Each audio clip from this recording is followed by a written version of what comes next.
Isn't that Charlotte? What could she want with Lepin-Polin? Pretty please with the cherry on top, Charlotte. I read that a gang of criminals tricked the Gardamex by disguising themselves as blubber beasts. I've invested all my savings into graph adversarial technology and even taken out a sizable bank loan. I'm begging you like the beggiest beggar in all of begdom. Okay. I need you to calm down a little, Miss Lepin-Polin. I admire your passion for your research, and I don't mean to dash your hopes for those, big-ticket orders. But I'm afraid I'm not joking. The Blubber Beast incident was a short story mailed to us by an anonymous amateur author, written in the style of a true story. Oh, Paimon sees what happened here. Sounds like the report Lepin-Polin read in the... Funnily enough, I actually remember being in a meeting where the editing team was debating the potential risk of misleading the public with this story. But to our surprise, they fully supported us printing it. They figured that the false intel would be a great way to dupe potential criminals into wearing ridiculous costumes when breaking the law. In truth, Gardamex are extremely sophisticated in their capabilities. They can identify criminals just as reliably as the best human guards. Since we ran that story, the Maison Gardiennage has made a slew of arrests, so I knew this story had helped out law enforcement. But this is the first time I'm learning of an innocent citizen being deceived by it. Uh-oh. So Lepin-Polin's whole research project is based on a fictional story? Which means we're not gonna get a big bonus after all. But more importantly, she's gonna lose everything she's invested.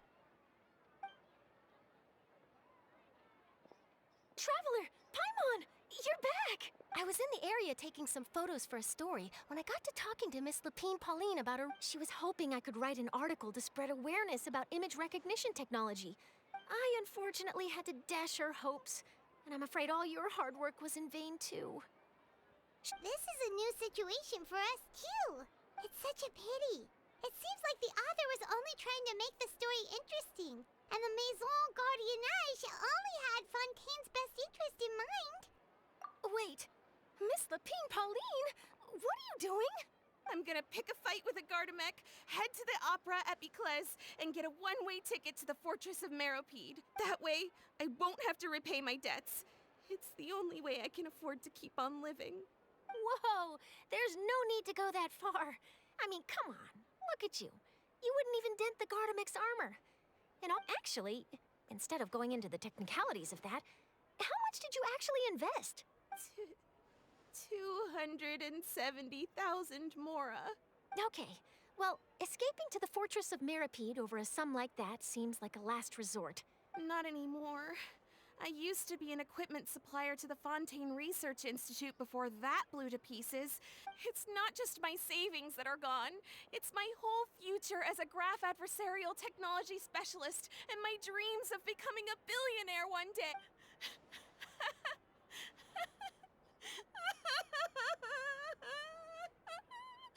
My life is over. Don't despair, Miss Lepin-Polin. I think I know a way for you to turn this around. This prototype you've given me, the camera lens for image recognition sample collection. The rapid focal length adjustment is a very useful function in its own right. It's sure to make many journalists' jobs much easier. So your research efforts thus far are by no means in vain. Really? Absolutely. I've been working as a journalist for the Steambird for a long time now. No one understands the issues we journalists face on a day-to-day basis better than me.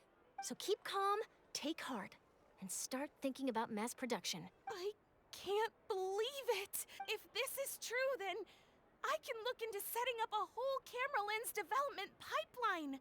Oh, maybe I should consider taking out another loan. That way, I can rapidly improve the lens production process, be the... Come on! Stop daydreaming about your pipelines for a minute. Just take it one step at a time and see how it goes. There's no sense in putting all your eggs in one basket before things are even off the ground. And I can probably speak to some people I know and license my image recognition device to a workshop to raise some funds. There's no time to lose. I need to get to work. Early bird gets the worm. Can you believe her? Paimon's pretty sure our advice went in one ear and out the other. It's understandable. When inspiration and passion strike at the same time, It's all too easy to throw yourself headfirst, but don't you worry. I'm gonna write an article on all this, and I'll be checking in on her regularly. Her research has the potential to benefit the entire journalistic community. I'll give her It's reassuring to know that you'll be looking out for her, Charlotte. Actually, you know what? Why don't you two take this prototype lens? It takes the right person to get the most out of a new technology. In your hands, it's sure to capture some amazing sights. Thanks a lot, Charlotte. No bonus, no biggie. This makes everything worth it. You're welcome. I got something out of this too. The boundaries between real news reports and news-like fiction must not be blurred, even when there's a compelling justification for doing so. Yes, that's how I'll phrase it to the editors when I give them my feedback. Let's hope we don't mislead any more well-meaning citizens in the future.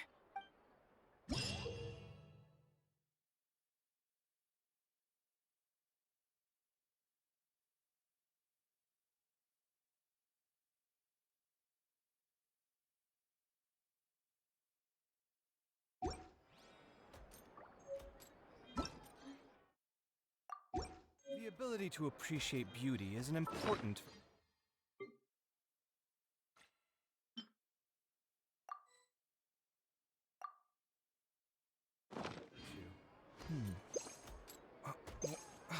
Where's my key?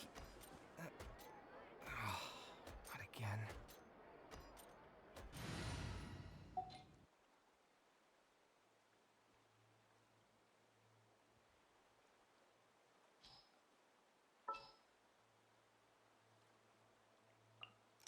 Let's get this interview started.